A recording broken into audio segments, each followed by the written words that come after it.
You will hear a woman talking on the phone to her friend about nearby restaurants.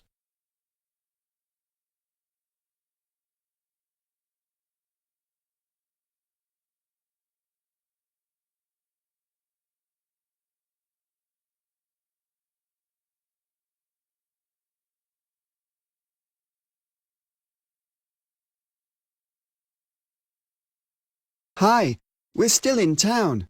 It's a fantastic place with so much to see. There was a brilliant craft show at the castle. Unfortunately, we missed the train as we got caught up in a long traffic jam. So we thought we'd grab something to eat while we wait for the next one. I'm glad you liked the place. The craft fair sounds good. Actually, I'm still at work. Something came up. So I'll be back late anyway.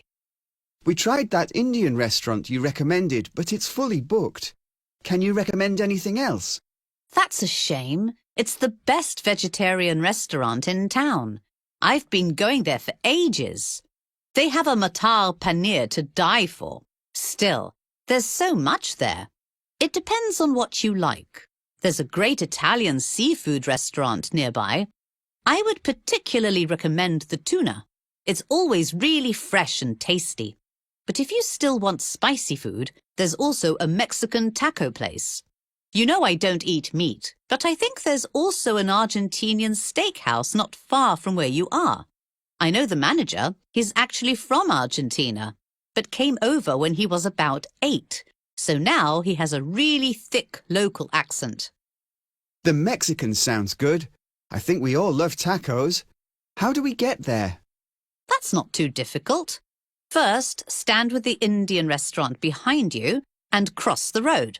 Then turn right and take the second road on the left opposite the mosque. Isn't that the road to the castle? No, it's the next street you want. There's a flower shop on the corner. Go up the road, past the large church on your left, and when you get to the crossroad, turn right. The Mexican restaurant is just a little way down the road after the antique market we went to on Wednesday. Great! I think I've got that. I'll call again if we get lost. No problem. Have a great time. I'll see you when I get back. It looks like I'm going to be here at work for a few hours yet.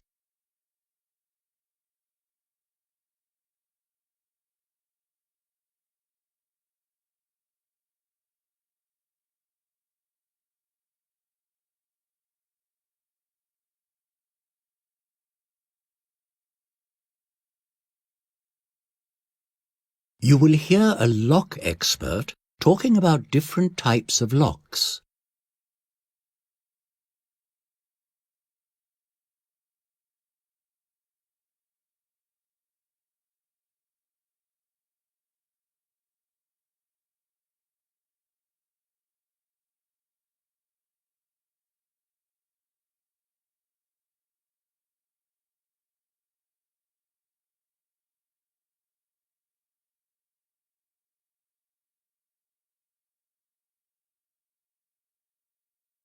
Safe under lock and key means security, and there are locks everywhere, securing different things in different ways.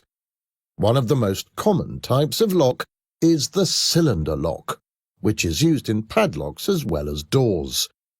This was invented in the 19th century by Linus Yale Jr., so it's often called a Yale lock.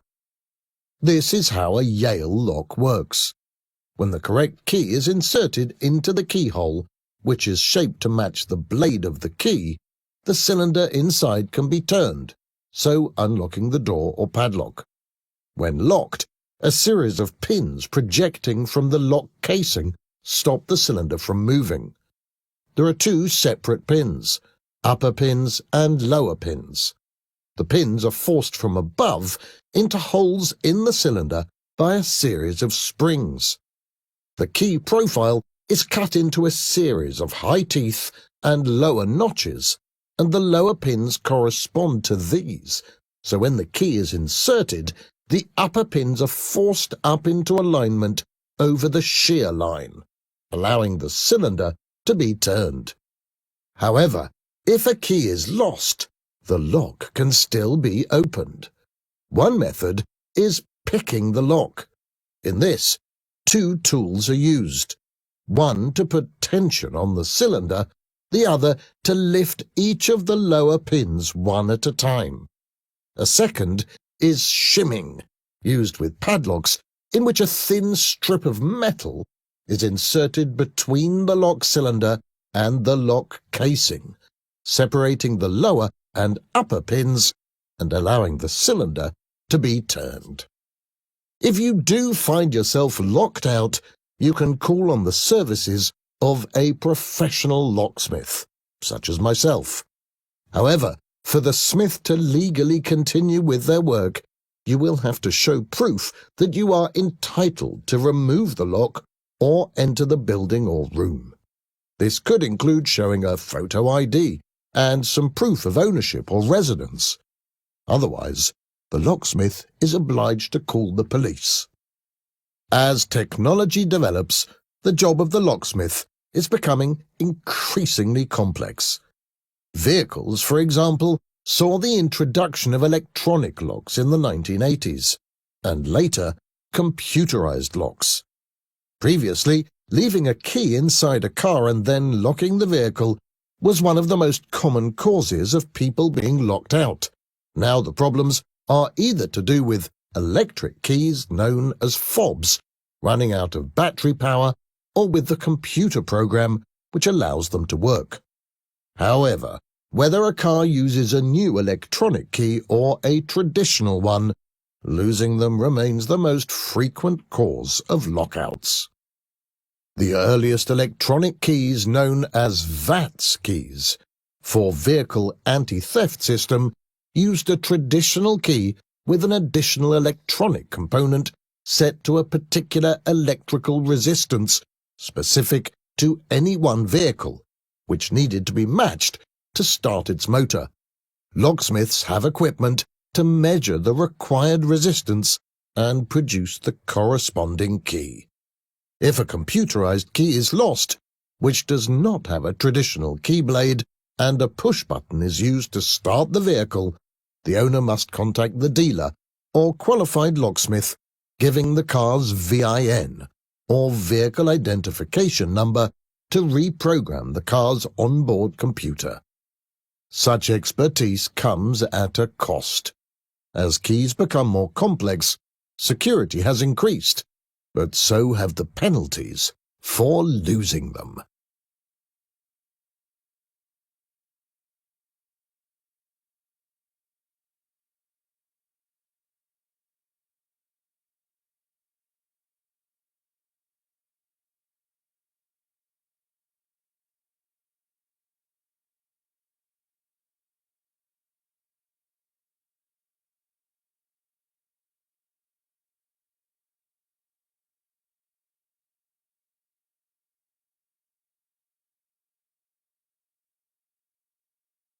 You will hear a counselor talking to a student about postgraduate degree courses.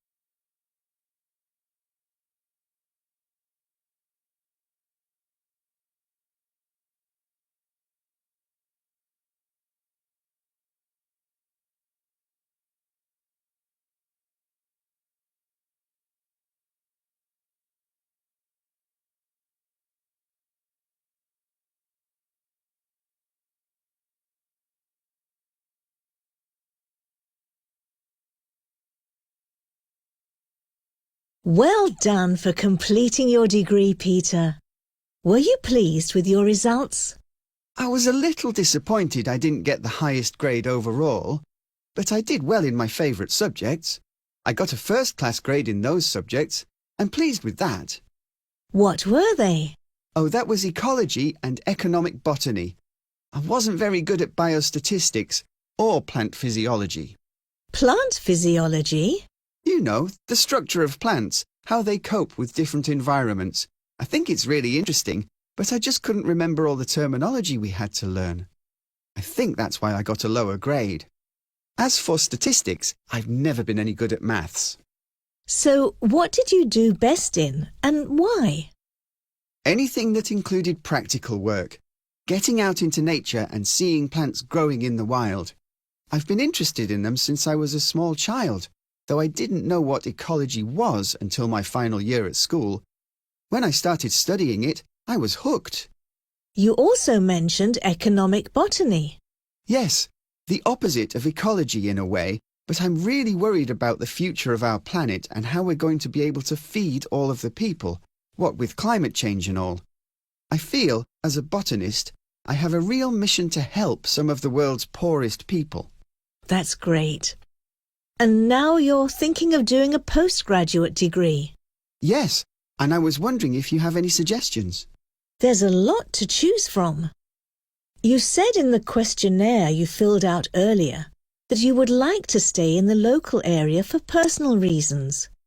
Well, I've looked up 4 possible postgraduate courses that may interest you. Ecology, tropical plant ecology, plant cultivation, and also tropical agriculture. Are they all offered by this university? The ecology courses are run here on campus, while the plant cultivation course is run on our out-of-town campus.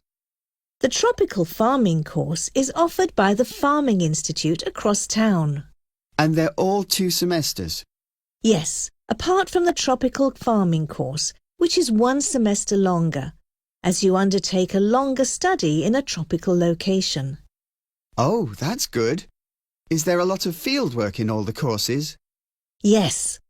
Apart from the long study for the tropical farming course, the course in tropical plant ecology has a month-long field trip abroad, while the others have 2 one-week excursions, with the plant cultivation course having an optional trip to study vineyards in France, as well as shorter 1 or 2 day trips.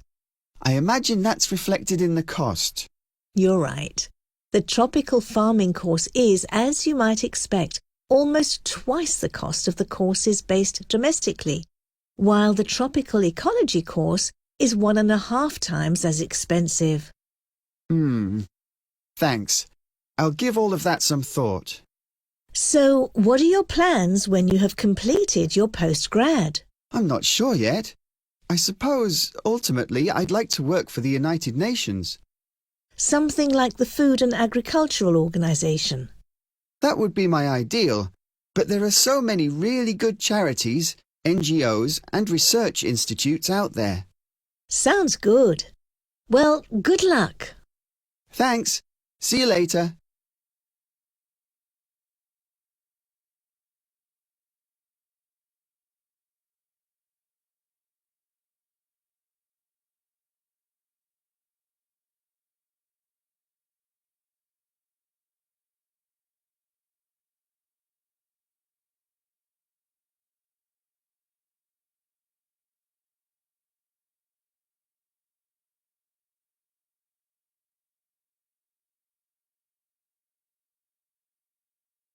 You will hear a university lecturer talking about the history of architecture.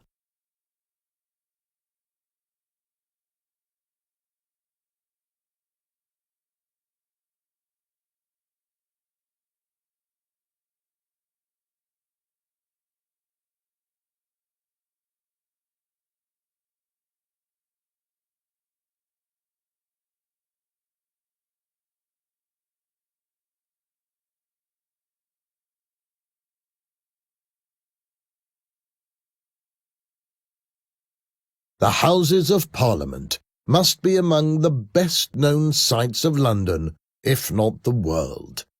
Thousands of visitors flock to the capital to have their photos taken with this iconic building, to hear the famous bells of the Westminster chimes, and to hear the largest bell, Big Ben, as it strikes the hour. The building itself seems to be rooted in Britain's ancient past, but it is, in fact, a much more recent Victorian example of how medieval architecture inspired contemporary design internationally in a movement referred to as the Gothic Revival. The term Gothic refers to the style of architecture used in Europe from the 12th century to the 16th century, most importantly, churches and cathedrals. After falling out of favour for about 100 years, the style was reborn during the 18th century as the Gothic Revival.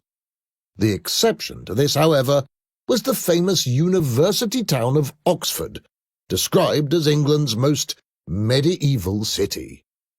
After the 17th century English Civil War, Oxford remained fiercely loyal to the king against the victorious parliamentary forces. During the period of parliamentary rule, some Gothic-style buildings were constructed by the university to show its support for royalty. In the first part of the 18th century, examples of Gothic detailing appeared in garden follies, decorative buildings constructed to make the grounds of large stately homes more beautiful. However, when it was introduced into domestic building, the origins of this most conspicuous of architectural revivals came from literature.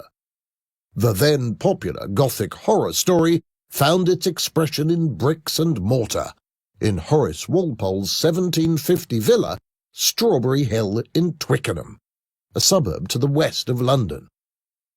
Walpole and his friends designed the house to give an appropriate, gloomy atmosphere for his collection of antiques.